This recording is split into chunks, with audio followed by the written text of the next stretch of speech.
நம்பிக்கையின் பேரில் நம்பிக்கை, உண்மையின் பேரில் நம்பிக்கை. அம்மா அப்பா எந்த இதுலேயுமே உண்மை.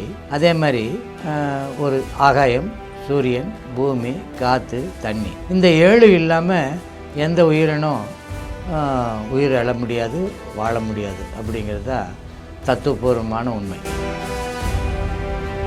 நம்பிக்கை அது பாம்பு புத்துங்கிறது. பட் உண்மை அது கரையாம்புத்து அப்படிங்கிறது தெளிவான உண்மை. White and house. மக்கள் இருந்தால் தான் பொருள்கள் வாங்குவாங்க.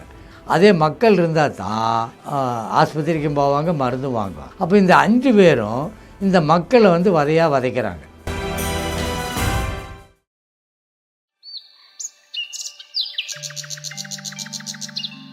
பிரமிட் மெடிடேஷன் நேயர்களுக்கு முதல் வணக்கம். பிரமிட் மெடிடேஷன் சேனல் நிறுவனர் சுபாஷ் பத்ரி சுவாமிகளுக்கும், பிரமிட் மெடிடேஷன் சேனல் நிர்வாகிகளுக்கும், அதில் பங்கேற்றுள்ள அத்தனை நண்பர்களுக்கும் எனது மனமார்ந்த வணக்கம்.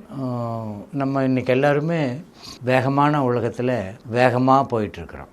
நம்ம எல்லாருமே கடவுள் கடவுள் கடவுள்னு சொல்லிக்கிறோமே தவிர உண்மையில் பத்திரி சாமிகள் சொல்லுவது அதுதான். கடவுள் அப்படிங்கிறது உங்களுடைய உடம்பு தான் உங்களுக்கு கடவுள். இந்த உடம்பை, அதாவது சுவர் இருந்தால் தான் சித்திரை வரைய முடியும். அந்த மாதிரி இந்த உடம்பு வச்சு தான் எல்லாமே.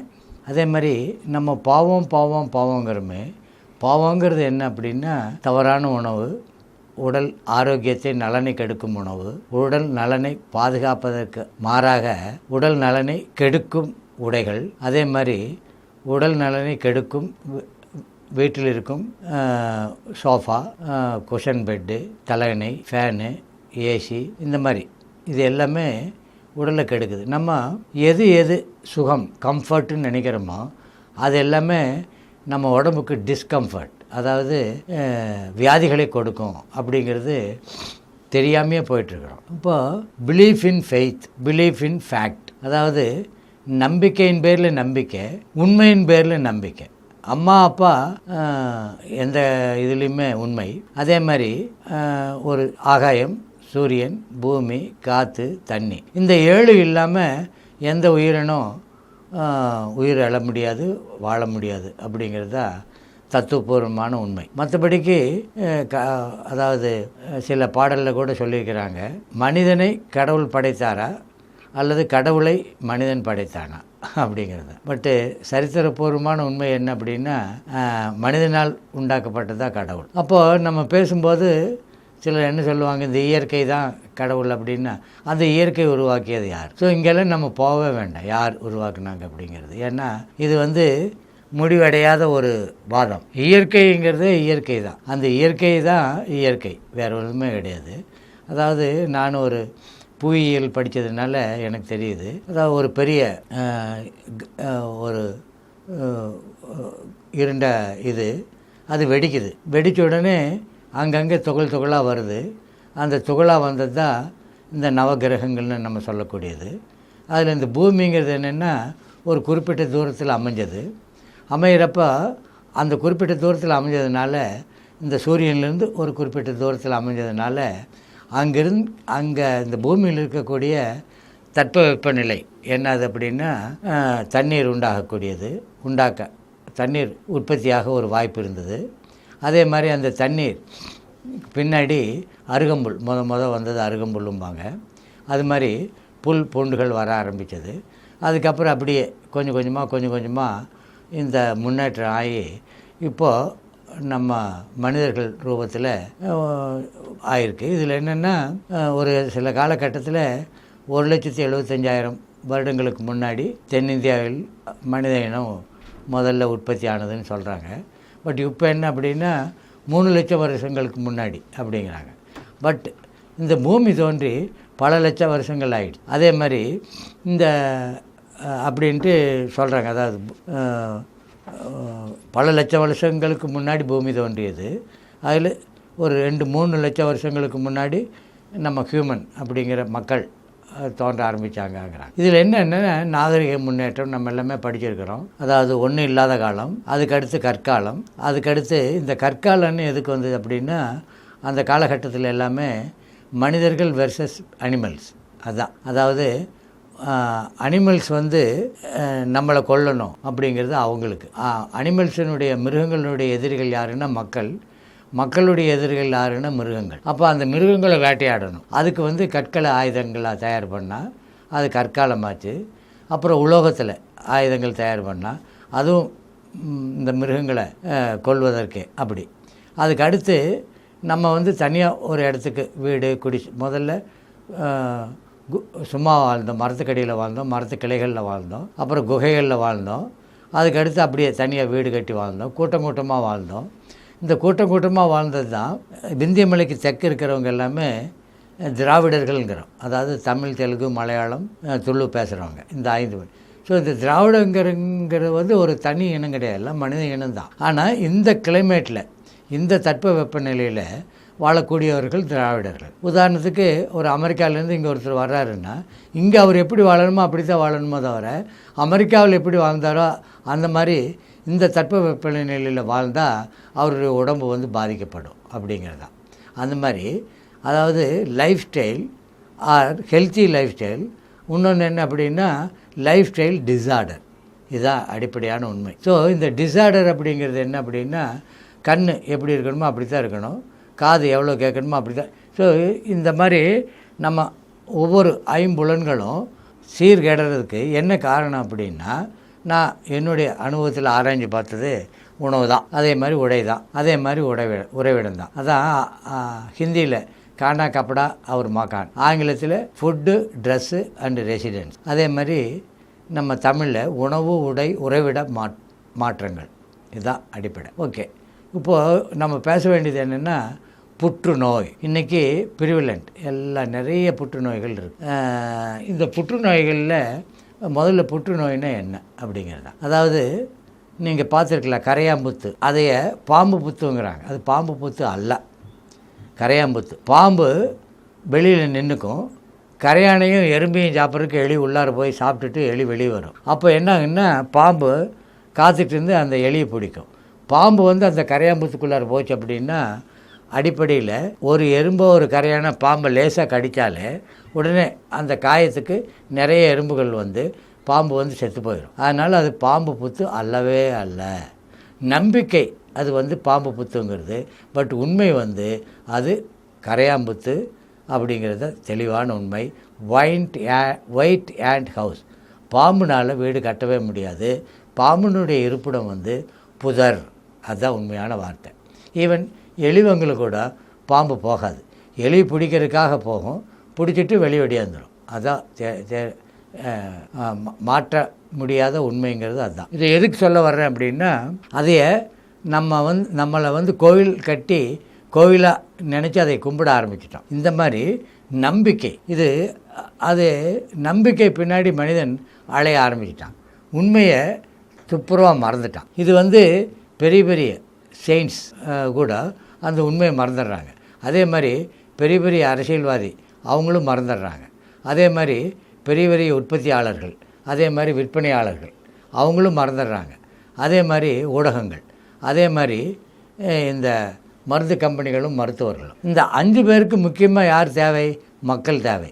மக்கள் இருந்தால் தான் கோயிலுக்கு போவோம், மக்கள் இருந்தால் தான் ஓட்டு போடுவான், மக்கள் இருந்தால் தான் பொருள்கள் வாங்குவாங்க, மக்கள் இருந்தால் தான் டிவியோ அல்லது மற்ற ஊடகங்களையோ பார்ப்பாங்க.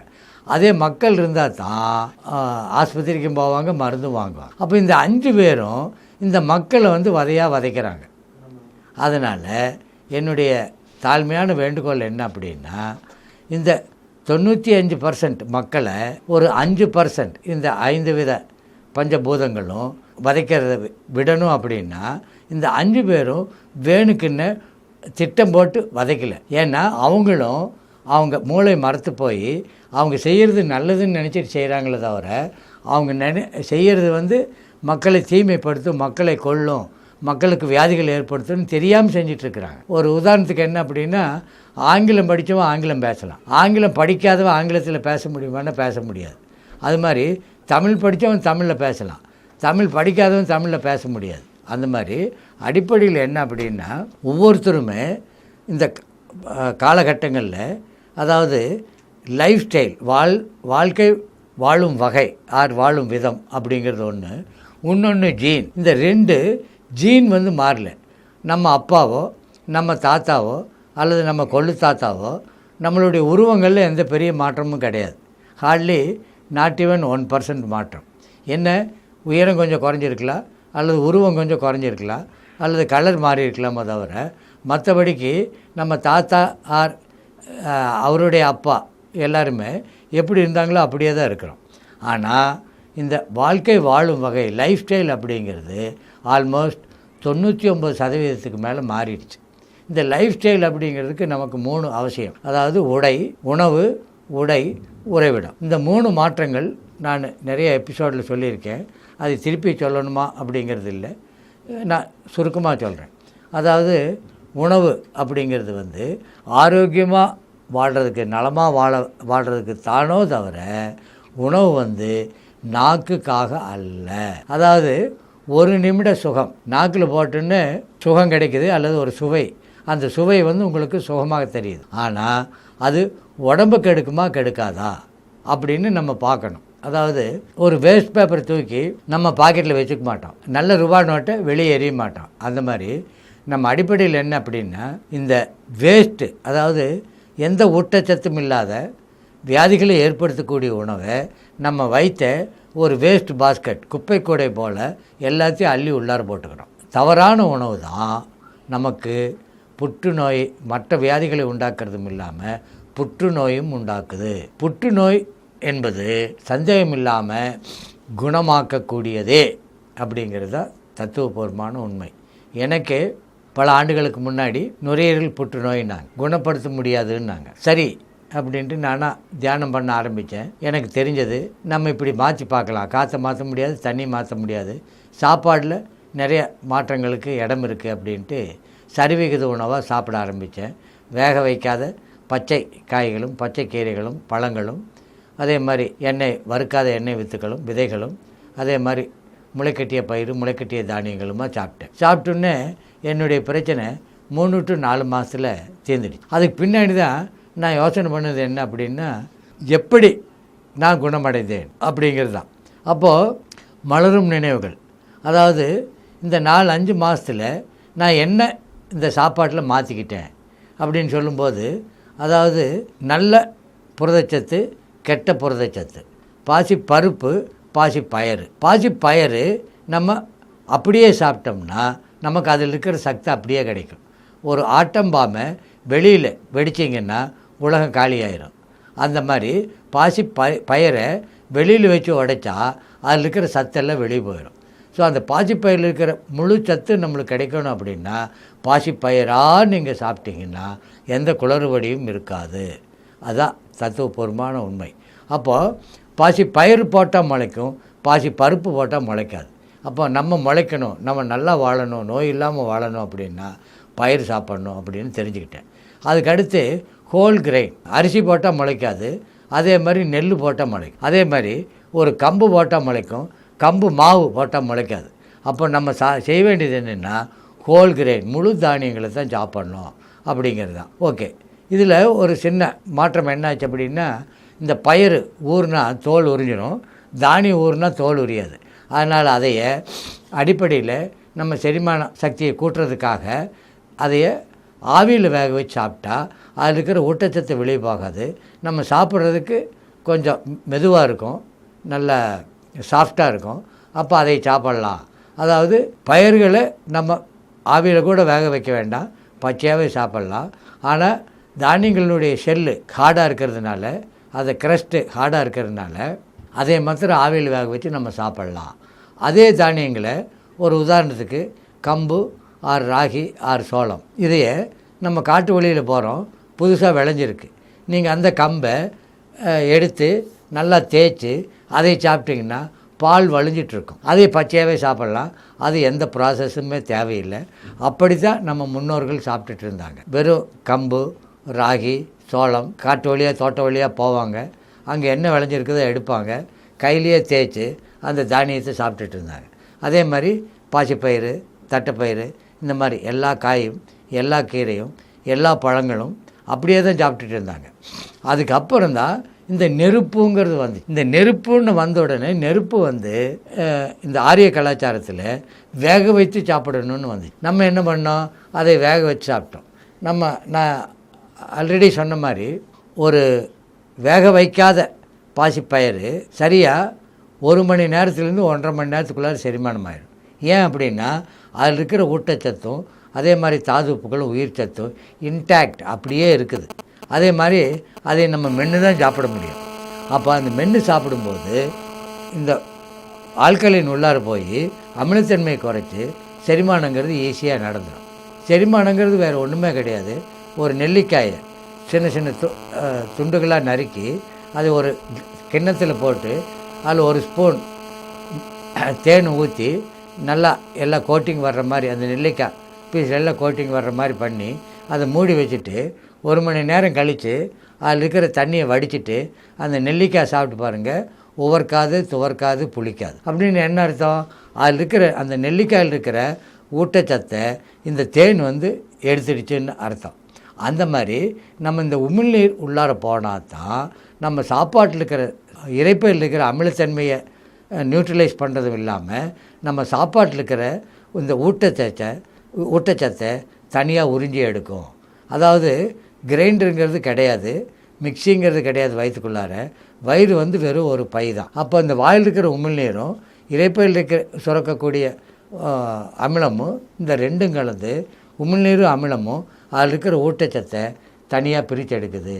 அது தண்ணிக்கோட கலந்து மற்ற இன்சுலினையும் சேர்த்துக்கிட்டு இந்த குளுக்கோஸாக மாறி நம்ம உடம்புல எலும்பு மஜ்ஜைக்குள்ளார போய் அங்கே அது ரத்தமாக மாறி அப்புறம் நுரையீரலுக்கு வந்து ஆக்சிஜன் எடுத்துக்கிட்டு மறுபடி கொஞ்சம் அந்த ரத்தம் பணக்கார ரத்தமாகி அதனுடைய குவாலிட்டி இம்ப்ரூவ் ஆகி இது உடம்பு பூரா போகிறது. இதுதான் உண்மையான தத்துவம். ரைட்.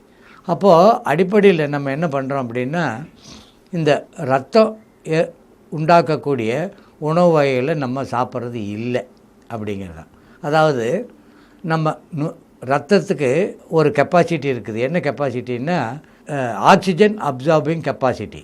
அதாவது பிராணவாயை இழுத்து தக்க வைத்து கொள்ளக்கூடிய ஒரு தன்மை ரத்தத்துக்கு எப்போ வரும் அப்படின்னா அதில் முழு பயறு அதான் நல்ல புரோட்டீன் சாப்பிட்டா, அது இல்லாமல் மெக்னீஷியா அண்ட் அயன் கலந்த உணவை சாப்பிட்டா நமக்கு வந்து ரத்தம் நுரையீரலுக்கு போகும்போது ஆக்சிஜனை பிராணவாயுவை இழுத்து ரத்த பணக்கார ரத்தமாக அதாவது ஹீமோக்ளோபின் அதிகமாகும். இந்தியன் ஆவரேஜ் ஹீமோக்ளோபின் லேடிஸ்க்கு வந்து 13, ஜென்ஸுக்கு வந்து 14. அதே இது யூரோப்பியன் ஸ்டாண்டர்ட் பார்த்திங்கன்னா லேடிஸ் அண்ட் ஜென்ஸ் 2 பேர்த்துக்குமே 16. ஓகே. இப்போது நம்ம சாப்பிடக்கூடிய இட்லி, தோசை, சப்பாத்தி, பூரி ஆர் சாம்பார் சாதம், ரசம் சாதம், தயிர் சாதம் இதில் மெக்னீஷியா அண்ட் அயன் இருக்குதா அப்படின்னு இல்லை. ஆனால் அதுலேயே சிறுதானியங்கள்லையும் பச்சை காய்கறிகள் கீரைகள்லையும் அதே மாதிரி பழங்கள்லேயும் மெக்னீஷியா அயன் ரிச்சாக இருக்குது. பர்டிகுலராக நீங்கள் எந்த கீரை எடுத்து பார்த்தாலும் அயன் எவ்வளவு இருக்கணுமோ அவ்வளவு இருக்குது. அதே மாதிரி மெக்னீஷியா, அதே மாதிரி கால்சியம், அதே மாதிரி கார்போஹைட்ரேட். இப்படி நீங்கள் கூகுளில் பார்க்கலாம், என்னென்னமோ பார்க்குறீங்க. ஏதாவது ஒரு கத்திரிக்காயின்னு எடுத்துக்கோங்க, அதில் பாருங்கள் நமக்கு தேவையான சிறிதளவு புரோட்டீனும் இருக்கும், நல்ல புரோட்டீன், சிறிதளவு நல்ல கொழுப்பு சத்தும் இருக்கும், சிறிதளவு நமக்கு தேவையான கார்போஹைட்ரேட்டுமே இருக்குது. அதனால தான் ஆடோ பசுமாடோ யானையோ வெறும் இலைகளையும் புல்லையும் சாப்பிட்டுட்டு அவ்வளோ ஆரோக்கியமாக வாழுது. அதே மாதிரி எந்த உயிரினமும் சமைச்சு சாப்பிட்றது இல்லை. அதுக்கு அடுத்து என்ன அப்படின்னு கேட்டிங்கன்னா புரதச்சத்து. அந்த புரதச்சத்துங்கிறது நம்ம புரோட்டீன்னு சொல்கிறோம். அந்த புரோட்டீன் வந்து பயிர்களில் தான் இருக்குது. நம்ம சாப்பிட்றது பருப்பாக சாப்பிட்றோம். தூரம்பருப்பு, பாசிப்பருப்பு, உளுந்து பருப்பு. அப்போ அந்த பருப்பு வந்து கெட்ட புரோட்டீன். அந்த கெட்ட புரோட்டீன் இருந்தால் நமக்கு ஆக்சிஜன் அப்சார்பிங் கெப்பாசிட்டி, பிராணவாயை இழுத்து தக்க வைத்து கொள்ளக்கூடிய தன்மை நம்ம ரத்தத்துக்கு இருக்காது. அதனால் இப்போ நீங்கள் இத்தனை நாள் சாப்பிட்ட சாப்பாடு மெக்னீஷியா அயன் இல்லாத சாப்பாடு. அந்த மெக்னீஷியா அயன் நான் சொன்ன மாதிரி எல்லா சிறுதானியங்களிலும் இருக்குது. ஆனால் இந்த அரிசியிலையோ கோதுமையிலையோ கிடையாது, உடஞ்ச பருப்பில் கிடையாது, வேக வைத்து அல்லது வறுத்த காய்கறிகளில் கிடையாது. அதனால் நம்ம இந்த சாப்பாட்டை வந்து முடிஞ்ச வரைக்கும் பச்சை காய்கறிகளும் கீரைகளும் அல்லது ஆவியில் வேக வைத்து அரைவேக்காடு காய்கறிகளும் கீரைகளையும் மாற்றிக்கணும். நிறையா நாட்டுப்பழங்கள், அதே மாதிரி சீசனல் ஃப்ரூட்ஸ் அதை நிறையா சேர்த்துக்கணும். அதே மாதிரி சிறுதானியங்கள் நம்ம சேர்த்துக்கலாம். அதே போல் வறுக்காத எண்ணெய் வித்துக்களை சேர்த்துக்கலாம், அதே மாதிரி விதைகளை சேர்த்துக்கலாம். இப்படி சேர்த்து நம்ம ரத்தத்தை சுத்தமடைய வைக்கணும்.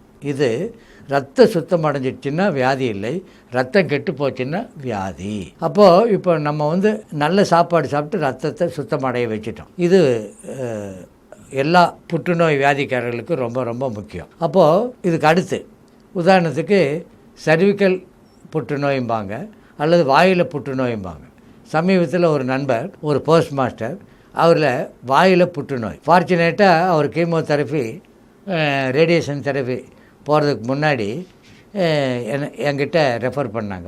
வந்து பார்த்தா அவருக்கு என்ன அப்படின்னா, அதாவது அளவுக்கு அதிகமாக சாப்பிட்டு உட்கார்ந்து வேலை செஞ்சு மலம் வெளியே போகாமல் இந்த அமிலம் என்ன ஆகுதுன்னா கொஞ்சம் கொஞ்சமாக இறைப்பையை சாப்பிட்டு அது பெப்டிக் அல்சரும்பாங்க, அதே உணவு குழாய்க்கு வந்துட்டால் நெஞ்சரிச்சலும்பாங்க, அதே தொண்டைக்கு வந்துட்டால் தைராய்டு ஆர் உங்கள் பேச்சுத்தன்மை இழக்கிறது, அதாவது த்ரோட் இன்ஃபெக்ஷனும்பாங்க. அதே இது வாய்க்கு வந்துட்டால் மவுத் அல்சர். அதே இது அந்த ஆசிட் பல்லை சாப்பிட்டா பல்லில் முதல்ல கேவிட்டி விழுகும், அப்புறம் பல்லு சந்து விழுகும், இந்த மாதிரி. ஸோ இந்த பல்லு சந்து கேவிட்டி விழுந்தோடனே நம்ம சாப்பிட்ற உணவு என்னாகுன்னா இந்த பல்லு சந்துலேயும் கேவிட்டிலையும் மாட்டிட்டு புழு அதை சாப்பிட ஆரம்பிச்சுட்டு அந்த சாப்பாடு தீர்ந்த வாட்டி என்னாகுன்னா அது பல்லை சாப்பிடும், அதுக்கப்புறம் ஈரை சாப்பிட்டு அதை அப்படியே ஓட்ட போட்டு இங்கே கீழே இறங்கிட்டு கொஞ்சம் கொஞ்சமாக இந்த தாடைக்கு கீழே இருக்கிற சதை, அதே மாதிரி உணவு குழாய் இதெல்லாம் சாப்பிட ஆரம்பிச்சிடும். அப்போ அடிப்படை காரணம் என்ன அப்படின்னா, வள்ளுவர் சொன்ன மாதிரி மருந்தின வேண்டாவாம் யாக்கைக்கு அருந்தியது அற்றது போட்டியுன்னு இல்லை. நம்ம மேலே அமிலத்தன்மை உள்ள உணவுகளை சாப்பிட்டு அது என்னன்னா பொய் பசி உண்மை பசின்னு தெரியாமல் மேலே உணவுகள் சாப்பிட்டு அமிலத்தன்மை பெருகிறதுனால வர்றது தான் இந்த வாய் புற்றுநோய், அதே மாதிரி நம்ம தொண்டை புற்றுநோய். ஒரு நண்பர் அந்த போஸ்ட் மாஸ்டருங்கிறவர் புகைப்பழக்கம் இல்லை, அதே மாதிரி மது பழக்கம் இல்லை. அப்போ அவருக்கு ஏன் இந்த வாயில் புற்றுநோய் வந்துச்சு அப்படின்னா, இந்த தவறான உணவை, அமிலத்தன்மை அதிகமான உணவை அதிகமாக சாப்பிட்டதுனால வந்தது தான் இந்த புற்றுநோய். இதே மாதிரி இன்னொரு பெண்மணி, அவங்களுக்கு இரைப்பையில் புற்றுநோய். அதாவது நம்மளாம் நம்ப முடியாத அளவுக்கு டென்னிஸ் பால் சைஸு கட்டி அப்படின்னு சொன்னாங்க. அப்போது சென்னையில் அவங்க ஆக்சுவலாக கேரளா, அவங்க இங்கே வந்திருக்கிறப்போ சென்னையில் டெஸ்ட் பண்ணும்போது பிழைக்கிறதுக்கு வழி இல்லை அப்படின்னு திருப்பி அனுப்பிட்டாங்க. நான் அதே ட்ரெயினில் கேரளா போக வேண்டியது இருந்தது. அவங்க எல்லாம் ரொம்ப வருத்தமாக உட்காந்துருந்தாங்க. அப்போ என்னம்மா அப்படின்னு கேட்குறப்ப இந்த மாதிரின்னு சொன்னாங்க. சரி அப்படின்ட்டு அந்த ரிப்போர்ட்டை படித்து பார்த்தேன், ஒன்றும் பிரச்சனை இல்லை. அப்போது வாயை திறந்து பார்க்கும்போது நம்ம சிறுநாக்குன்னு ஒன்று மேலேருந்து கீழே தொங்கிட்டுருக்கோம், அதே காணோம். அப்போ என்னம்மா நீ, அதாவது உப்பு மிளகாய் புளி நிறைய சாப்பிடுவியான்னு கேட்டேன். அவங்க இல்லைம்மா கம்மியாக தான். அப்போது அவங்க கேரளாலேருந்து கொண்டு வந்து சாப்பாடு வச்சுருந்தாங்க. அதில் தக்காளி சட்னி, ஒரு கொஞ்சம் குடும்பம் சாப்பிட்டு பார்க்கலாம் அப்படின்னா உப்பு அப்படியே அள்ளி போட்டிருக்காங்க. அளவுக்கு மீறினால் அமிர்தம் நஞ்சுங்கிறது தெரியும், உப்பு அப்படியே அள்ளி வெளியே போட்டிருக்காங்க. அது மாதிரி மிளகாய் புளி. அப்போ அடிப்படையில் என்ன அப்படின்னா, இந்த உப்பு மிளகாய் புளி எப்படி ஒரு ஸ்டெயின்லெஸ் ஸ்டீல் பாத்திரத்தையோ கெடுக்குதா? ஊறுகாய் நம்ம எதில் ஸ்டோர் பண்ணுறோம்? ஒரு கண்ணாடி பாத்திரம் அல்லது போர்சிலின் பாத்திரம். அப்போது அதே இது ஸ்டெயின்லெஸ் ஸ்டீல் பாத்திரத்தில் போட்டு என்ன ஓட்டையாயிடும். ஸோ இந்த மாதிரி தவறான அதிகமாக உடம்பை கெடுக்கக்கூடிய அமிலத்தன்மை பெருகிய உணவுகளை சாப்பிட்டதுனால வந்தது தான் அது அப்படின்ட்டு அவங்களுக்கு உணவு மாற்றி அமைச்சு இந்த மாதிரி, அதாவது நல்ல புரதச்சத்துள்ள உணவு, அதே மாதிரி நார்ச்சத்துள்ள மாவுச்சத்து, அதே மாதிரி வறுக்காத எண்ணெய் வித்துக்கள், நிறைய காய் நிறைய கீரை கொடுத்து ஒரு 48 நாள் கழித்து அவர் கொஞ்சம் கொஞ்சமாக அவங்களுக்கு செரிமானத்தன்மை பெருகிச்சு, அவங்களுடைய இயல்பு நிலை மாற ஆரம்பித்தது. நல்லா ஆரோக்கியங்கிறது அவர்களுடைய நடை பார்க்கும்போது தெரிஞ்சது. அதுக்கு பின்னாடி அவர்களுடைய குறையெல்லாம் நீங்கி நல்லா தூங்க ஆரம்பித்தாங்க. ஒரு 48 நாள் கழித்து அங்கே திருச்சூர் மருத்துவமனைக்கு போய் ஸ்கேன் எடுத்து பார்க்கும்போது கட்டி இல்லை, ரொம்ப நல்லா நீங்கிடுச்சுன்னு தெரிஞ்சது. இதே மாதிரி ஒரு பெரிய கோவில் நிறுவனர், கோவில்னு சொல்லாமா அல்லது ஒரு மடம்னு சொல்கிறதா தெரியல, அந்த மடத்துக்கு பெரிய நிறுவனர் இங்கே நம்ம தமிழ்நாட்டில் தான் இருக்கார். அவருக்கு சின்ன வயது, 32 வயது. நான் சொல்கிறது 2006 2007. அவருக்கு இன்டெஸ்டைன் கேன்சருன்னாங்க. 4 அடி குடலை எடுக்கணுன்னாங்க. அவருக்கு கன்ஃபியூஷன், ஏன்னா அப்போ தான் அவர் மேலே வரக்கூடிய ஒரு சுவாமி. அப்போது அவருடைய நண்பர் ஒருத்தர் என்னை தேடி வந்தார். அப்போ நான் போய் பார்த்தேன். போய் பார்க்கும்போது என்னாங்கன்னா, அவர் உட்காந்து ஒரு 9 வகையான அபிஷேகங்கள் செய்கிறார். அப்போது மலவாயு அடைச்சிடுச்சு. இதுக்கு அடுத்து என்ன அப்படின்னா, லங்கோடு கட்டி குடல் சின்னதாகிடுச்சு. அவர் சாப்பிடக்கூடிய உணவு இதே உணவு தான், இந்த உப்பு மிளகாய் புளி, அதே மாதிரி பால் நெய், இது எல்லாம் என்ன ஆயிடுச்சுன்னா வெளியே போகாமல் குடல் அழுகிடுச்சு, வேற ஒன்றும் இல்லை. ஸோ நான் போய் பார்த்தேன் அந்த உடை மாற்றத்தை. அதே மாதிரி அவர் உட்கார்ற மேடையை திருச்சி அமைச்சு காற்று போகிற மாதிரி பண்ணிவிட்டு, உடையை தொப்புளுக்கு மேலே அவர் லங்கோடு போட வச்சு தொப்புளுக்கு மேலே வேட்டி கட்ட வச்சேன். அதுக்கு பின்னாடி இதே மாதிரி உணவு வகையில் மாற்றி அமைச்சிட்டு ஒரு 3 மாதம் அவருக்கே ஒரு பெரிய ஹாஸ்பிட்டல் இருக்குது. அந்த ஹாஸ்பிட்டலில் ஸ்கேனை கொண்டு வந்து அவருடைய இருப்பிடத்துலேயே டெஸ்ட் பண்ணி பார்த்தா குடல் நல்லாயிடுச்சு, எந்த பிரச்சனையும் இல்லை அப்படின்னு சொல்கிறாங்க. அது மாதிரி அடிப்படையில் என்ன அப்படின்னா, இந்த உணவு போக்குவரத்து பாதையை அல்லது இரத்த போக்குவரத்து பாதையை அல்லது உணர்வு போக்குவரத்து பாதையை நாம் அடைத்து விட்டாலோ அல்லது அந்த ஓட்டத்தை சிறிது குறைத்தாலோ அந்த ஓட்டத்தில் இருக்கக்கூடிய அழுக்கு, அதாவது இரத்தத்தில் இருக்கக்கூடிய அழுக்கு நமக்கு எங்காவது ரத்தம் தேங்கினால் அந்த இடத்தில் ஏற்படுவது தான் புற்றுநோய். இதே மாதிரி ரொம்ப சமீபத்தில் நடந்தது. ஒரு பெண்ணுக்கு மாரில் புற்றுநோய். அப்போது அவங்க ஹாஸ்பிட்டலுக்கு போனாங்க, ஹைதராபாத்தில். பார்த்தாங்க, இது மாதிரி ரேடியேஷன் பண்ணணும், கீமோதெரப்பி பண்ணணும் அப்படின்ட்டு. நான் அந்த பஸ் ஸ்டாப்பில் போய் இந்த மாதிரி ராஜமந்திரி போகணும், பஸ்ஸு ஸ்டேஷன் எதுன்னு கேட்டால் மகாத்மா காந்தி பஸ் ஸ்டேஷன், நான் அதுக்கு பக்கத்தில் தான் எங்களுக்கு வீடு, நான் கொண்டு போய் விடுறேன் காரில் அப்படின்னு சொன்னார். அப்போ காரில் ஏறணுன்னே அந்த பெண்மணி கேட்டேன், என்னம்மா ப்ராப்ளம், ரொம்ப சோகமாக இருக்கீங்கன்னு. இந்த மாதிரி பிரஸ்ட் கேன்சருன்னு பார்த்தோன்னா நல்லா பிராவை போட்டு அழுத்தி கட்டி பிரச்சனைகள் இருக்குது. அப்போ தான், அதாவது அடிப்படையில் என்னென்னா, பெண் எப்போ வயசுக்கு வர்றாங்களோ அப்போ இருந்து பால் கொஞ்சம் கொஞ்சமாக ஊற ஆரம்பிக்கும். அப்போ என்னென்னா, இந்த பிரா போட்டு இழுத்து கட்டும்போது இந்த மார்பில் இறக்கக்கூடிய உயிர் அணுக்கள் எல்லாமே வெளியே வராது. ஏன்னா நம்ம குடிக்கிற தண்ணி உடம்பு எல்லா பகுதிகளுக்கும் ஊட்டச்சத்தை கொண்டு போயிட்டு ரத்தத்தோடு கலந்து திருப்பி வரும்போது தோலுக்கு கீழே இருக்கக்கூடிய அஸ்திரத்த குழாய்களில் தான் அந்த ரத்தம் திருப்பி லிவருக்கு கிட்னிக்கு போகும். ஸோ இந்த பிரா இழுத்து டைட்டாக கட்டும்போது அந்த மார்பிள் இருக்கக்கூடிய உயிரணுக்கள் அங்கேயே தேங்கிடுது. அதுதான் கேன்சருங்கிறது. அப்போ நான் என்ன பண்ணேன், அந்த பிரா போடாமல் வெறும் நைட்டி மாத்திரம் போட்டுக்கோமா, கொஞ்ச நாளைக்கு இந்த மண்குளியல் போடு, அதே மாதிரி வெயிலில் நட, அதே மாதிரி இலைக்குளியல் போடு, அதே மாதிரி சாப்பாடு நான் சொன்ன மாதிரி மாற்றி அமைச்சிக்கோ அப்படின்ட்டு அந்த கீரைகளை நிறையாவும் பச்சை காய்கறிகளை நிறையாவும் பழங்களை நிறையாவும் சாப்பிட வைச்சேன். நானே ஆச்சரியப்படும் அளவுக்கு இது நடந்தது இந்த வருஷம் ஏப்ரல் 28 கரெக்டாக போன ஜூலை 2 அதே ஹாஸ்பிட்டலுக்கு போகிறாங்க, செக் பண்ணுறாங்க, கட்டி இல்லை, மார்பு நல்லா ஃப்ரீயாக இருக்குது, எந்த வித கட்டியும் இல்லை.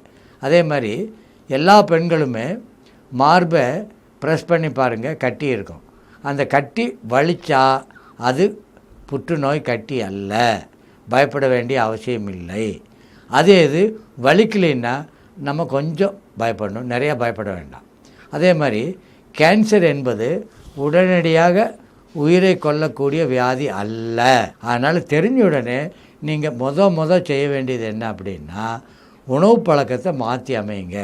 உப்பு மிளகாய் புளி சர்க்கரை, அதே மாதிரி பேக்கடு ஃபுட்டு, அதே மாதிரி ப்ரிசர்வேட்டிவ் உள்ள பலகாரங்கள், அதே மாதிரி ப்ரிசர்வேட்டிவ் உள்ள அத்தனை பேக்கரி ஃபுட்டு, இதை எல்லாமே கம்ப்ளீட்டாக நிறுத்திட்டு எந்த காய் எப்படி கிடைக்குதோ அந்த காயை நல்ல ஒரு கிண்ணத்தில் தண்ணி எடுத்து கல்லுப்பும் மஞ்சளும் எலுமிச்சஞ்சாறு ஊற்றி நல்லா கழுவிட்டு, அதாவது மருந்துகள் இல்லாமல் அதை நல்லா கழுவிட்டு எப்படி கிடைக்குதோ அப்படி சாப்பிட ஆரம்பிங்க. ஒரு 20 கிராம் முளைக்கட்டிய பயிர் சாப்பிடுங்க, 20 கிராம் வறுக்காத எண்ணெய் வித்துக்கள் சாப்பிடுங்க, அதே மாதிரி ஒரு 20 கிராம் விதைகள் சாப்பிடுங்க, அதே மாதிரி ஒரு 20, 25, 30 கிராம் வரைக்கும் வறுக்காத எண்ணெய் வித்துக்களை சாப்பிடுங்க. முழு தானியங்களை ஆவியில் வேக வச்சு சாப்பிட ஆரம்பிங்க. அரைத்த எந்த மாவையும் சாப்பிடாதீங்க. வேக வைத்த எந்த உணவையும் சாப்பிடாதீங்க. அதே மாதிரி வறுத்த உணவு வகைகளை சாப்பிடாதீங்க. இப்படி சாப்பிடாமல் இருந்தீங்கன்னா உங்களுக்கு எந்த புத்துநோய் இருந்தாலும், அதே மாதிரி இறுக்கமான உடைகளை அணிய வேண்டாம். அதே மாதிரி மலச்சிக்கல் இல்லாத உணவாக சாப்பிட ஆரம்பிச்சிட்டிங்கன்னா உங்களுக்கு எப்பேற்பட்ட புற்றுநோயும் நம்ம குணப்படுத்தலாம்.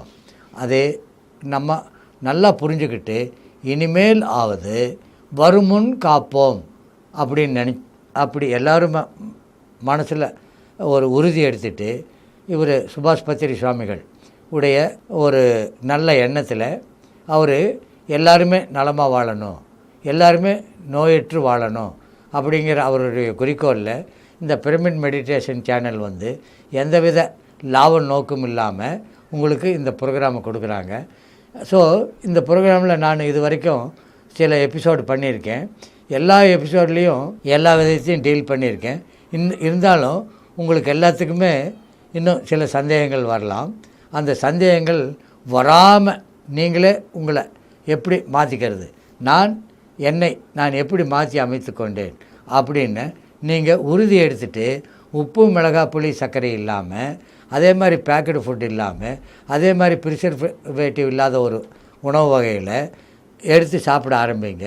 அதே மாதிரி ஒரு இறுக்கமான உடைகளை தவிர்த்து முடிந்த வரைக்கும் கதராடை, அதே மாதிரி கைத்தறி ஆடை இவைகளை அணிய ஆரம்பிக்க.